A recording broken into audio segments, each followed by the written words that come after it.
La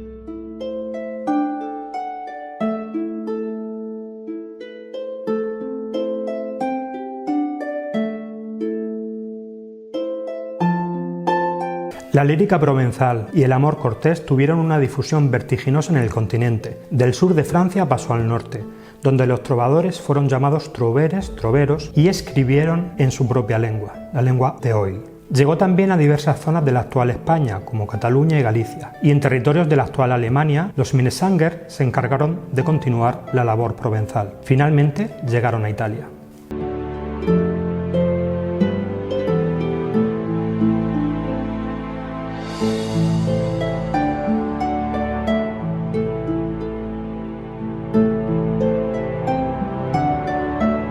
Debemos citar a dos de las figuras más importantes en la difusión de la poesía provenzal, Leonor de Aquitania y su hija María de Champaña.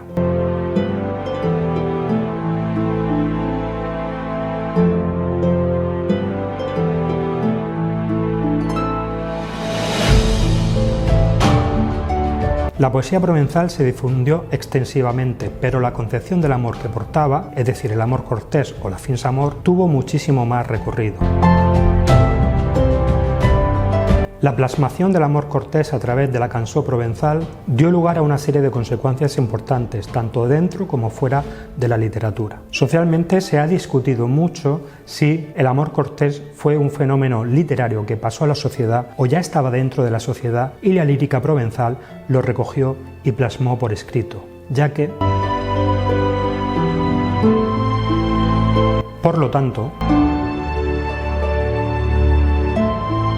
lo que sí está documentado es que el amor cortés abrió una nueva vía para las relaciones amorosas, una vía que, aunque siempre existió, estuvo sepultada por las convenciones sociales y religiosas, y fue una vía que se hacía más grande a cada paso, tanto para que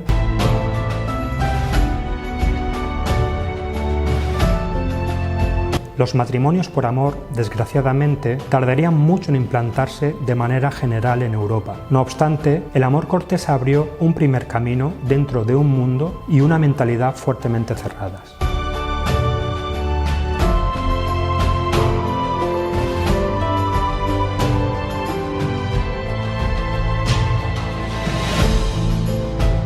La hegemonía de este amor en la literatura a partir de entonces civilizó un poco la sociedad, sobre todo la caballeresca, no muy dada a la finura y a retener sus impulsos. De alguna manera, los hombres poderosos asumieron que la forma de actuar con respecto a las mujeres debía ser diferente, un tratamiento más respetuoso y sentimental.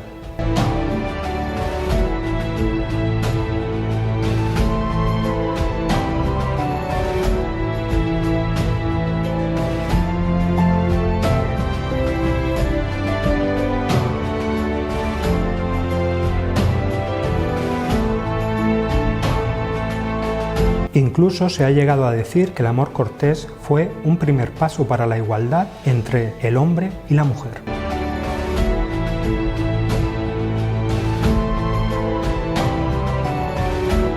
Otro importante cambio que operó la poesía provenzal fue el cambio de paradigma en lo referente al ser amado.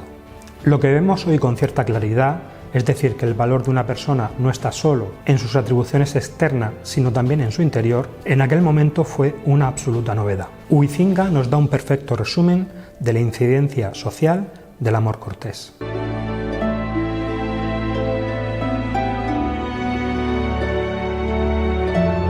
Refiriéndonos exclusivamente al mundo literario, las repercusiones del amor cortés fueron de una fuerza nuclear. Primero, por su expansión, ya mencionada antes, y segundo, porque la nueva visión del amor influyó de manera determinante en toda la literatura posterior, especialmente por su influjo en la actual Italia. Allí los trovadores fueron muy reconocidos, sobre todo por un dios de la literatura como Dante, el creador de la Divina Comedia. Este, junto con otros escritores relevantes, continuaron la senda amorosa de los provenzales. Bueno, con ciertos cambios. De esta forma, tras el Dolce Stil Novo, se llegó a Petrarca, cuya descomunal obra movió la lírica amorosa durante siglos. Ese cambio tan radical lo iniciaron nuestros trovadores provenzales desde los siglos XII y XIII. Muchos de los lugares comunes de la poesía amorosa nacieron con ellos y han sido determinantes en toda la literatura posterior. A veces, cuando leemos estas composiciones, nos da la sensación de que hay elementos que ya hemos leído muchas veces, y es verdad. La mayoría de los críticos coinciden en que con la lírica provenzal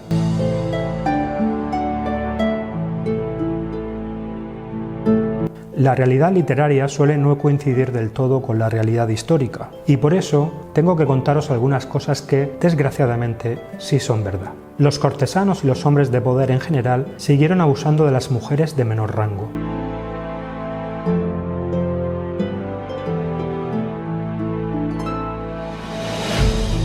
Había un hecho muy claro: su posición social se lo permitía, y violar a una campesina ni siquiera suponía un conflicto ético, porque las villanas, las mujeres de la villa, del pueblo, en oposición con las mujeres de la corte, no eran tenidas en consideración. Es decir, el mismo trovador que cantaba a una dama de alto rango con los sentimientos más puros, en la realidad podía seguir actuando de forma criminal contra las más débiles. El nuevo amor solo afectaba a las damas de la buena sociedad, desde luego no eran las villanas.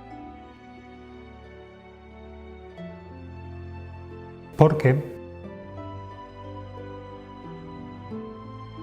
la teoría ya esbozada antes, que explica el nacimiento del amor cortés, es menos bonita que la puramente literaria, pero es más exacta históricamente. Intentaré ser breve. Estamos en un tiempo de paz en una zona determinada. Eso implica que el ejército de un señor feudal se encuentra en el castillo, y esos son muchos hombres de comportamiento salvaje sin nada que hacer. Se calcula que en el siglo XII el 90% de la caballería estaba compuesta por jóvenes y por hombres solteros, y eso se une a que en las cortes había pocas mujeres, es decir, el caldo de cultivo perfecto para el desastre.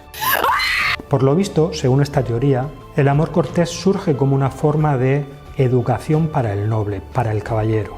Era una manera de intentar frenar los impulsos sexuales de hombres acostumbrados a la violencia.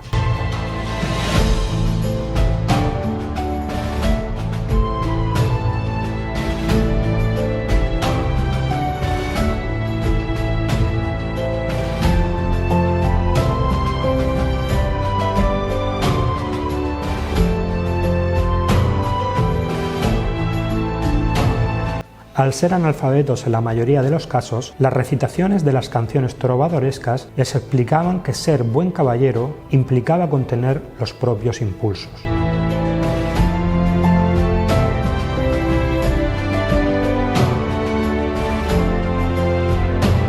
Esto justificaría algo que en principio nos choca: la aceptación por parte de la Iglesia de este tipo de poesía. Y así fue, de tal forma que hubo trovadores con importantes cargos eclesiásticos como obispos e incluso un papa. El amor cortés fue durante mucho tiempo de la mano de los valores cristianos.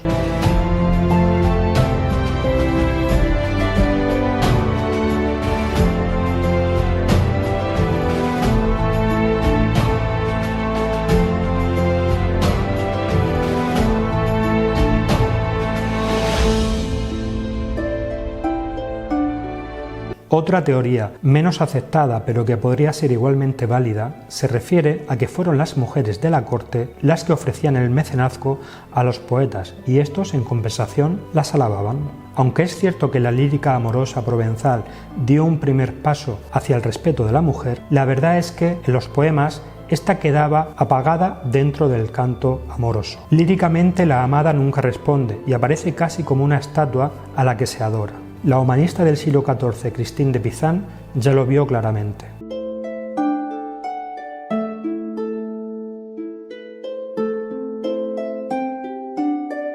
El amor cortés era un juego de hombres para hombres. Después de todo este recorrido, creo que ha llegado el momento de volver a definir el amor cortés, aunque esta vez no lo haré yo, sino un crítico, César Hernández Alonso, que lo hace de una manera certera, brevemente.